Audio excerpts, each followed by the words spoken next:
is going to be kind of a different podcast, and it's probably going to be part one of hopefully a few interviews with my guest today, Cary Gott. And we've talked with Cary before about what he does as a gentleman who designs wineries and makes wine. We're going to talk about his evolution.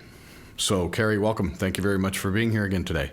Thank you for coming here. When we talked last time, you were talking about working in the late 60s at Inglenook. And your dad was obviously in the wine industry before you. What brought you into the industry? Was it through your dad? Was it just something needing a gig? Well, after I grew up at Petri Winery in Escalon, as my dad was the general manager there, we moved down the peninsula near San Francisco. And after going to Mental School for Boys, I went to USC to study architecture because I'm a visual guy. And architecture was just perfect. Well, I almost got killed on the first Watts riot, and I bailed out of USC after 2 years, went to Davis. No architecture at Davis, so I agricultural business economics, which is like studying pablum, right?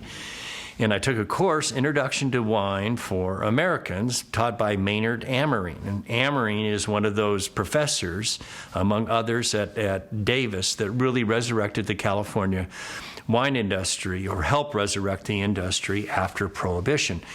And so, Introduction to Wine, you get to go, boy, as a college student, we get to drink, and it was just, I fell off the edge of the planet, because it was in the family blood. And I said I didn't want to do what my dad was doing, running wineries all up and down California. I'm going to do something else. And my family history is in the wine and vineyard business before my father. And took this course, and I just really enjoyed it. And here comes chemistry, and I'm not good at chemistry. And here comes chemistry courses towards me, and I'm going, no, I don't want to do this. And my father said, why don't you work at Inglenook? And so when I was a senior, I bailed out of Davis and started working at Inglenook. And in the harvest of 1969, all during the summer, I worked with Italians from the Canton Wood Products Company from Canton, Ohio, and built oak tanks. I was the slave for these really great Italian guys. I don't remember too much, but I was hauling around big staves, and we built big oak tanks. And in the cellar, those tanks are no longer at Oakville Wine Company. And this was just great. And so I went through one harvest at Inglenook, working for Bob Stemler, was the winemaker at the time. And Sterling Vineyards was brand new up valley, and I applied for a job there after my 1969 harvest at Inglenook, and I was hired by Peter Newton and started working at Sterling Vineyards, the second guy ever hired at Sterling Vineyards. Interesting. Let's go back to Inglenook for a moment. Who owned Inglenook at the time? Was that when it was corporate owned, or was it? It was owned by Allied Grape Growers and United Vintners. So United Vintners was the winery operation, and Allied Grape Growers was the growers cooperative that provided some, I don't know that I can say all, but provided grapes to United Vintners. And United Vintners had wineries that went from Mendocino County all the way down to Reedley, which I believe is in Fresno County. So they were all over the place. And I grew up at one of the United Vintner wineries, which was Petri Wine Company, just outside of Escalon in San Joaquin County, in the Central Valley. And this was just after John Daniel had sold Inglenook, correct? Correct. And I think that occurred in '64 when he sold it. So they bought it, and of course they were not in the premium wine business. It was outside their, let's say, wheelhouse, but they kept the brand going and didn't really invest, as I remember, a lot in it. They improved the fermenting room a little bit and probably put in a new press or two, but before my time. And so they kept running it. So I worked there for a couple years, and was one of the many wineries that my dad was watching all up and down the coast. And then the next stop was Sterling Vineyards for the harvest of 69 and 70, or I guess just after 69, because that was at Inglenook, and 70 was the harvest at Sterling. And then in 71, after the harvest, we moved up to Amador County and started the whole Montevina, Amador County vineyards, the whole big piece of my life. So we go to Amador. Now, just again for our listeners, a bit of the lay of the land from this particular part of California. Where is Amador County at? Amador County is east of Sacramento in the Sierra foothills, sort of going from 900 feet elevation up to probably 3 or 4, maybe 5,000 feet elevation. But the prime vineyard land at that time was the Shenandoah Valley, which is a geologically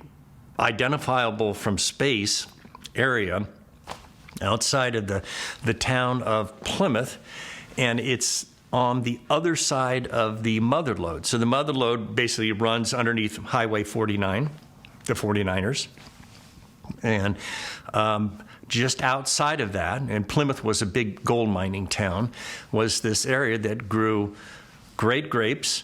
So the Italians were making wine there. Obviously, they were growing other crops that, walnuts and whatever. But it was the start of a wine growing region there, and we purchased land up there, 450 acres of land, 160 acres of vineyard, wells, tractors, homes, the whole kit and caboodle for $225,000. Couldn't do that now, could you? No. It was a steal at the time, or no, Sure. It was expensive at the time, and it was the opportunity of, we had vines that were borderline almost 100 years old. A lot of the vineyards were planted on their own route, so phylloxera was a coming problem for the vineyard, but we grew lots of grapes. And early on in the years, I sold the grapes to Christian Brothers here in St. Helena.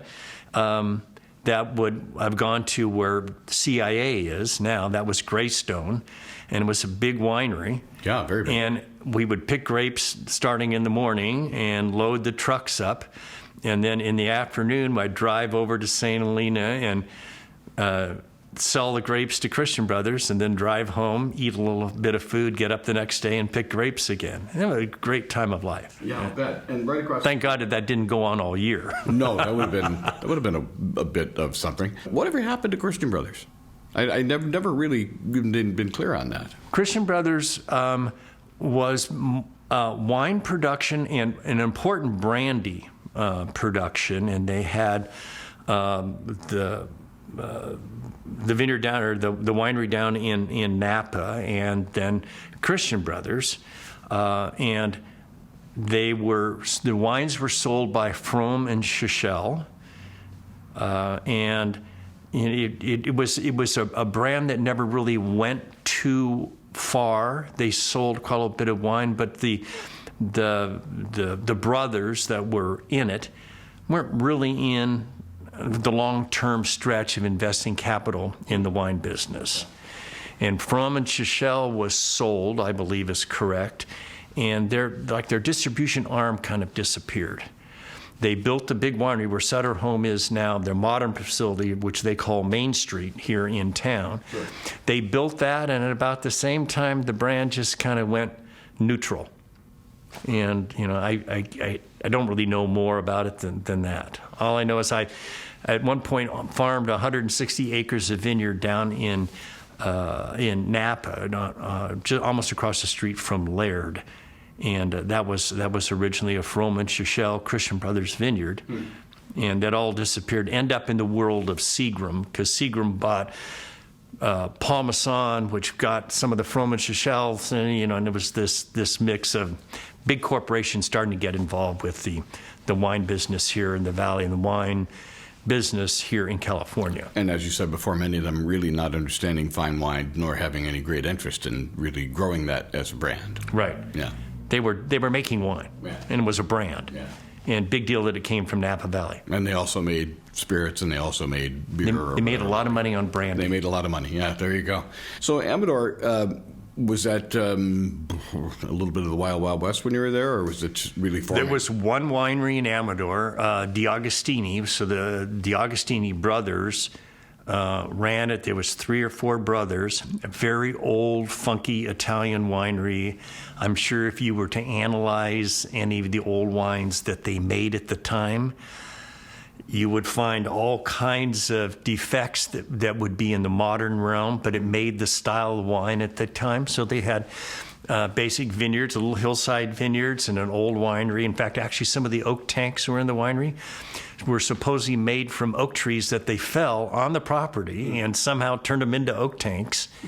But they made, jug wine, half-gallon jugs, finger, with a not a screw cap, but a white cap that had a shrink plastic piece on it. Very popular back then. Yeah, and it probably sold for $2.75 a half gallon. So when we bought our property up there, the intent was to start a winery, which we did in '73 in the basement of our house. An old Italian house was on our property, had basically a half basement. I mean, there was plenty of headroom.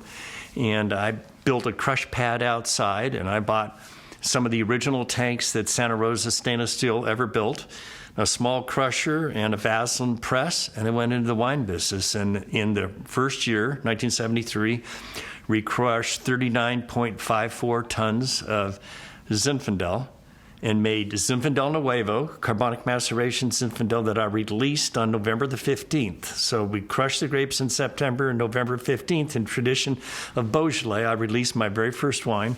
And Daryl Cordy, it's in Sacramento, bought my very first case of wine. He's still a very close friend of ours. And we were in the business. And then we did our various wines in the next year, because I was this supposed budding architect, which I really wasn't.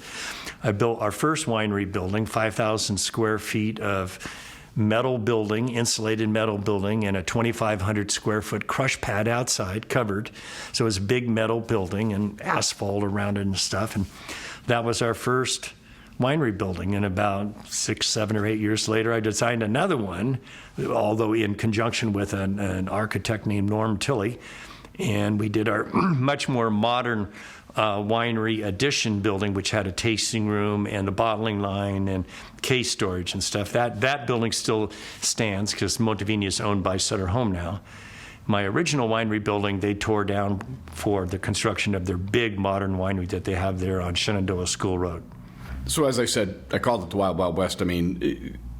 Yes, it was. When it came to planting, were you planting what would have been expected for that area, or were you stepping outside of your comfort zone? I stepped way outside the box. So we got from Matsuda's nursery in Sacramento the very first of tip-cultivated grapevines. And so what they did is they would, you'd have a mother plant, and you'd take tips off and put it in, some kind of growing material, and then all of a sudden you had a little vine.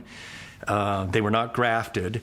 And so what we did is we had our original 80 acres of old vines in Zinfandel, and a little bit of Mission. And then of the other 80 acres of old or younger vines that we had there, some of them were in horrible shape just because they were planted wrong and not laid out right. And so when we planted the next set of vineyards at Montevina, it was a reset of some of the vineyards. We planted Barbera, and of course that's become very famous out there. I was the first one to bring Barbera to Amador County. Ruby Cabernet, which made gorgeous Ruby Cabernet, but it's a variety nobody really knows. Chardonnay, too warm. Quite a little bit of Sauvignon Blanc, made stunning Sauvignon Blanc. Merlot and Nebbiolo and Cabernet Sauvignon. So Ruby Cabernet, tell me a little bit more about that. Was that more of a sweeter wine, or? No. Well, that was one of those varieties that Harold Omo at Davis pioneered, and it was a cross between, and I'm not sure what, Cabernet and something, and it probably was Carignan. I'm not sure. We could look it up, but it was a variety that the university created. I'm sure it's still grown in a relatively good number of acres in California, but never really became its own standalone variety. I bottled Ruby Cabernet. In fact, I probably have a bottle of it right over here in my display case.